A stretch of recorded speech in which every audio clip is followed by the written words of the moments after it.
Bonjour à toutes et à tous, une nouvelle vidéo consacrée toujours à la découverte de l'inconscient et à Freud. On va lire la suite du cours qui est consacré à cette deuxième partie, la découverte et le fonctionnement de l'inconscient selon Freud. Donc c'est parti pour la lecture, on est juste après lecture du texte Le cas Elisabeth, j'espère que vous avez bien lu ce texte. Voilà la suite du cours, notre conscience, nos pensées claires et distinctes ne peuvent pas expliquer tout ce qu'il y a en nous. Par exemple, nos rêves, qui paraissent souvent incohérents, bizarres, sont pour Freud en fait guidés par nos désirs inconscients, nos peurs inconscientes. Chaque fois que nous ne comprenons pas ce qui se passe en nous, que nous nous laissons aller à des comportements décalés, étranges ou inacceptables, c'est la manifestation en nous de notre inconscient. Un autre exemple de la manifestation de l'inconscient en nous, c'est le lapsus.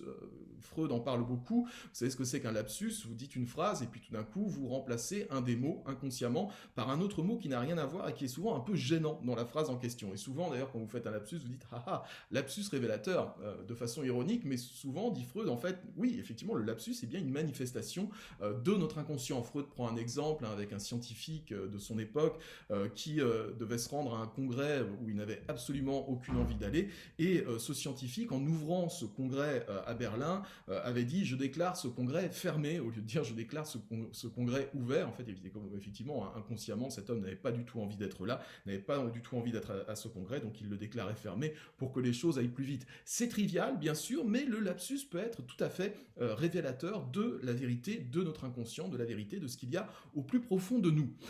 L'inconscient est en fait formé par l'accumulation depuis notre enfance d'images et de souvenirs pénibles, effrayants ou honteux. Ces souvenirs, aussitôt apparus, sont renvoyés dans l'inconscient où ils sont stockés et peuvent revenir tout au long de notre vie, sans que nous puissions expliquer ce qu'ils sont vraiment. Ils se manifestent sous la forme de pulsions. Ces pulsions sont de deux sortes, donc ça retenez-le parce que c'est important. Ces fameuses pulsions qui nous viennent du fond des âges, de notre partie animale ou de notre partie enfantine, Freud les classe en deux catégories. D'une part, les pulsions éros, liées à la conservation de la vie, ce sont par exemple les pulsions sexuelles ou encore la faim. Effectivement, Freud dit nos pulsions sexuelles, qui viennent de notre part animale, sont souvent contraires aux exigences de la société. C'est-à-dire que la société a trouvé des stratagèmes pour contenir un peu notre sexualité avec des concepts comme le mariage, la fidélité, etc., qui n'existent évidemment pas dans la nature. Mais Freud dit, en fait, quand la société humaine a créé le mariage, le couple, la fidélité, il s'est simplement opposé à des choses qui sont en nous, à des choses qui sont des pulsions d'ordre animal, mais dont on ne veut pas entendre parler. Et pourtant, la sexualité a une part très très importante de notre vie, et souvent, effectivement, se manifeste de façon inconsciente et peut mener, malheureusement, à des comportements qui sont des comportements pulsionnels et inacceptables, le viol, les frustrations sexuelles, les pathologies liées aussi à la sexualité. Bref, voilà, les pulsions éros, vous retrouvez éros par exemple dans érotique, eh bien elles sont effectivement la plupart du temps assez contraires à ce que nous dit la société. Et puis le deuxième type de pulsions, qui peuvent être elles aussi dangereuses, ce sont les pulsions thanatos, pulsions liées à la destruction, à la violence envers soi ou envers les autres, ou encore à la mort. Donc là, effectivement, chaque fois qu'il y a des actes de violence qui sont commis, des actes de violence inacceptables, ce sont ces fameuses pulsions thanatos qui sont en nous. On peut s'en libérer de façon symbolique. Je pense que si Freud revenait à notre époque et qu'il voyait des jeux comme Call of Duty, voilà, tous ces jeux-là, ou comment ça s'appelle, Grand Theft Auto, là, GTA, ce sont des jeux extrêmement violents auxquels beaucoup de gens s'adonnent avec une grande passion. Freud dirait, ouais, c'est une façon de se libérer des pulsions thanatos, mais de façon symbolique. Tant que la personne s'en tient à dégommer des petits bonhommes dans des jeux vidéo qui sont dans le virtuel, bah, ça va, on se libère de ces pulsions-là de façon symbolique. Si la personne, par contre, passe à l'acte ou se met à avoir des comportements morbides, dangereux envers lui-même, parce que ces pulsions ne sont pas évacuées, là, effectivement, ça peut devenir dangereux. La plupart d'entre nous arrivent à gérer la présence de ces pulsions. Nous arrivons à conserver un équilibre entre la conscience et l'inconscient, mais pour certains, l'équilibre peut se rompre et la personne se laisse aller à ses pulsions. Cette personne peut alors devenir dangereuse pour elle-même. C'est la névrose. Quand je souffre de névrose, je vois bien qu'il y a quelque chose qui ne tourne pas rond en moi, quelque chose qui ne va pas bien. Je m'en rends compte et effectivement, je peux avoir des comportements dangereux pour moi-même. Une forme de névrose, ça peut être par exemple ces fameux troubles du comportement alimentaire, la boulimie, l'anorexie. Freud y verrait effectivement la trace d'un conflit entre les exigences de la société, il faut avoir un corps parfait, il faut être beau, il faut avoir l'air jeune, etc.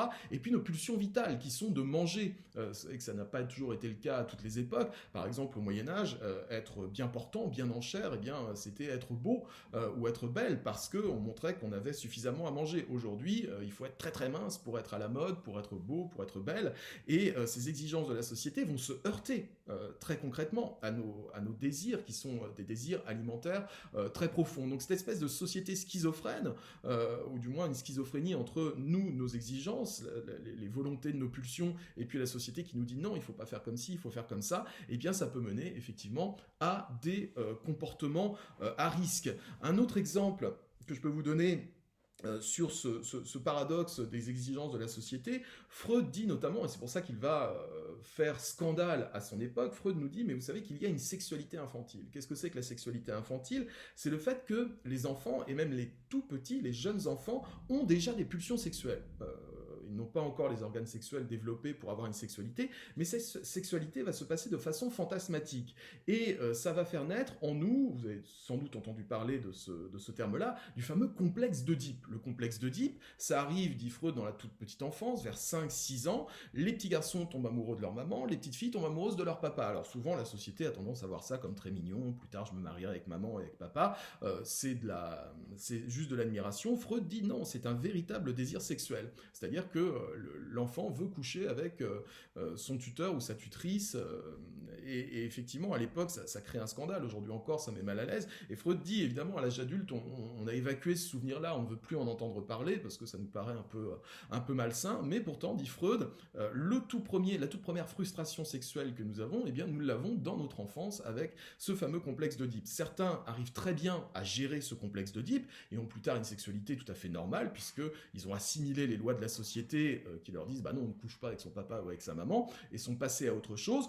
D'autres peuvent avoir des troubles du comportement sexuel liés à ce fameux complexe d'Oedipe, c'est-à-dire par exemple les hommes qui épousent des femmes beaucoup plus âgées, mais on va arrêter avec Macron, il a déjà assez de boulot comme ça en ce moment. Bref, non, c'est pas gentil, mais voilà, c'est une façon, mais pour Macron, c'est peut-être une façon tout à fait saine de gérer ce complexe d'Oedipe. Il est attiré par les femmes plus âgées, bah, il est très heureux avec sa femme, et tant mieux pour lui. Mais pour certains, ça peut être beaucoup plus malsain, ça peut aboutir effectivement à des viols ou à des frustrations sexuelles.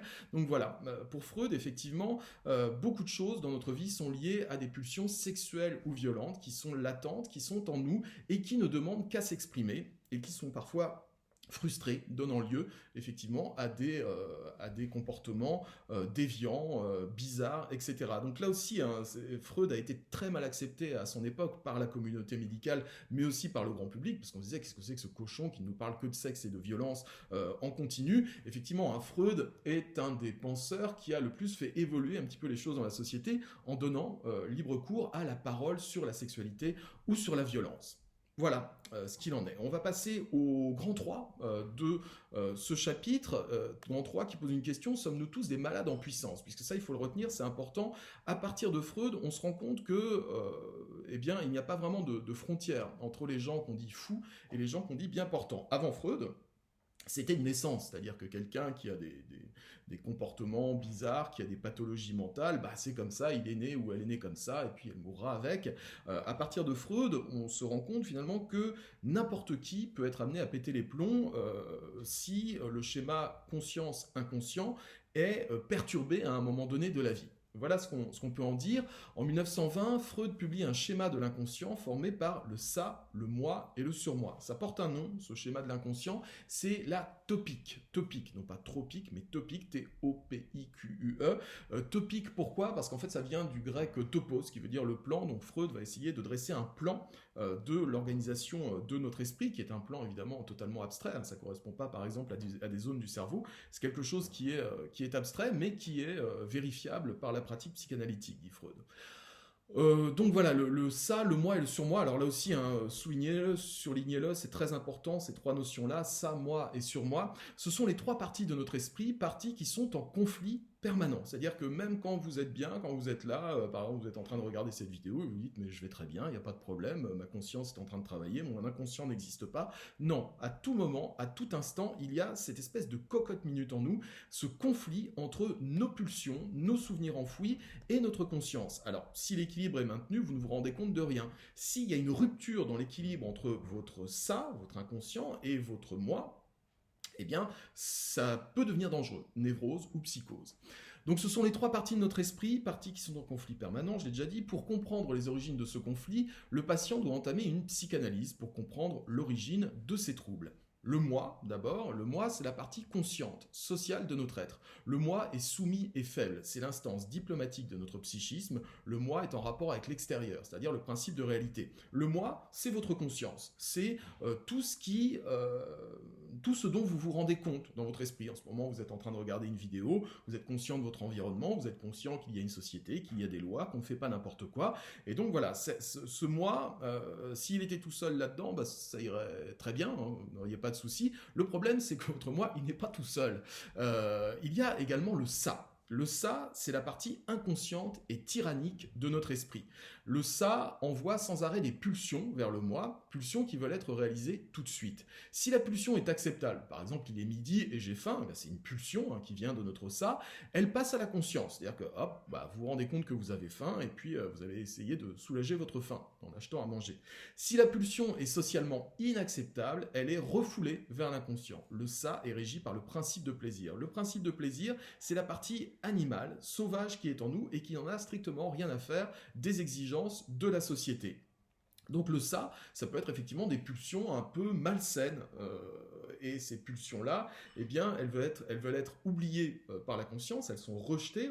Freud parle de refoulement, vous pouvez noter le mot, un refoulement, c'est très important. Les pulsions qui sont refoulées, elles ne sont pas anéanties, elles continuent à tourner en boucle dans l'inconscient, et donc une envie, évidemment, c'est de s'extérioriser, de se réaliser et de sortir.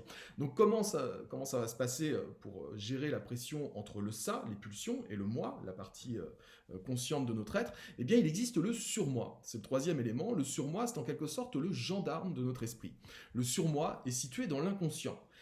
Mais il est formé dès les premières années de notre vie, quand nous avons appris les règles de la société. Le surmoi est ce qui empêche les pulsions malsaines ou inacceptables de passer vers le moi et la réalité. Le surmoi est très important, il garantit l'équilibre de la vie psychique. Donc entre le ça et le moi, il y a ce fameux couloir, ce fameux surmoi qui est là pour gérer, un petit peu comme un gendarme ou un douanier, le passage des pulsions acceptables ou inacceptables. Et souvent, les personnes qui pètent un plomb à l'âge adulte, qui ont des comportements dangereux pour eux-mêmes ou pour la société, eh bien ce sont souvent des gens dont le surmoi a été mal construit, avec par exemple de mauvais exemples. Je vais vous donner un exemple funeste. Regardez dans les faits divers, la plupart des faits d'agression pédophile sont faits par des gens, et ça se vérifie très facilement, qui eux aussi ont été victimes de pédophilie dans leur enfance. C'est-à-dire qu'une personne qui a grandi dans les premières années de sa vie avec des traitements pédophiles, en étant victime de traitements pédophiles, va avoir un surmoi qui va se construire avec l'idée que oui, on peut faire du mal à des petits-enfants. Donc arrivé à l'âge adulte, eh bien, l'appareil psychique va être mal construit, mal conçu, le surmoi va laisser passer ces pulsions-là, puisqu'il a eu l'exemple dans sa petite enfance, effectivement, qu'on pouvait faire du mal, agresser sexuellement des enfants. Donc voilà ce qui expliquerait effectivement cette tendance à l'âge adulte de récupérer un surmoi qui peut être en mauvais état, qui a été mal construit, et qui peut laisser passer effectivement certaines des pulsions. Alors je continue à lire, le système formé par la conscience et l'inconscient est donc dans une tension perpétuelle, et c'est le surmoi qui, la plupart du temps, garantit la gestion de l'équilibre entre les pulsions inconscientes et le devoir de la conscience de respecter les normes de la société. On retiendra de ce système qu'à partir de la psychanalyse freudienne, la frontière entre les gens sains d'esprit et les fous, qui était clairement déterminée jusqu'au XIXe siècle, explose littéralement. Nous sommes tous perturbés par des pulsions inconscientes. Nous sommes tous soumis à une tension de l'appareil psychique et nous sommes tous porteurs de nos propres névroses. Dans ces conditions, nous sommes tous porteurs de pathologies psychiques plus ou moins latentes. Latente, ça veut dire qui ne se manifestent pas. Donc vous pouvez très bien effectivement avoir en vous des pulsions latentes, mais elles ne se manifesteront jamais parce que l'équilibre est maintenu par le fameux surmoi. S'il y a un déséquilibre du surmoi, alors vous êtes en danger, vous pouvez souffrir de névrose, de psychose, et non seulement vous êtes en danger, mais la société elle-même peut être en danger. Je me souviens notamment un témoignage que j'avais trouvé glaçant sur l'acteur Tim Roth. Non, oui, si c'est Tim Roth. À vérifier, je sais plus si c'est Tim Roth. Bon, bref, un acteur américain qui a réalisé un film qui s'appelait The War Zone, où il parle de sa propre enfance, où lui-même a été victime de traitements pédophiles de la part de quelqu'un de sa famille. Donc c'est un film extrêmement dur, extrêmement violent sur la pédophilie. Et Tim Roth expliquait sur un plateau télé, je suis moi-même un traitement psychanalytique parce que j'ai peur pour mes enfants. C'est terrible de dire ça. J'ai peur pour mes enfants. C'est-à-dire qu'il a peur, lui aussi, d'avoir ce genre de pulsion. Donc le fait qu'il l'avoue, le fait qu'il mette ça au grand jour, effectivement, c'est une façon pour lui de l'aider à mettre au jour ces fameuses pulsions, ces fameux dérèglements de l'appareil psychique. Mais je peux vous dire, quand on entend ça sur un plateau de télévision, c'était il y a longtemps, hein, c'était dans une émission sur Canal qui s'appelait Nulle part ailleurs, ça glace le sang. Mais finalement, Tim Roth prenait un petit peu ses responsabilités en disant, bah oui, j'ai peur parce que moi-même j'ai été victime de ça. On va juste... Ouais, non, on va couper là parce que ça fait plus de 15 minutes. On se retrouve dans la vidéo suivante. On va continuer à explorer l'appareil psychique avec Freud et ses fameux dérèglements. À bientôt pour la prochaine vidéo.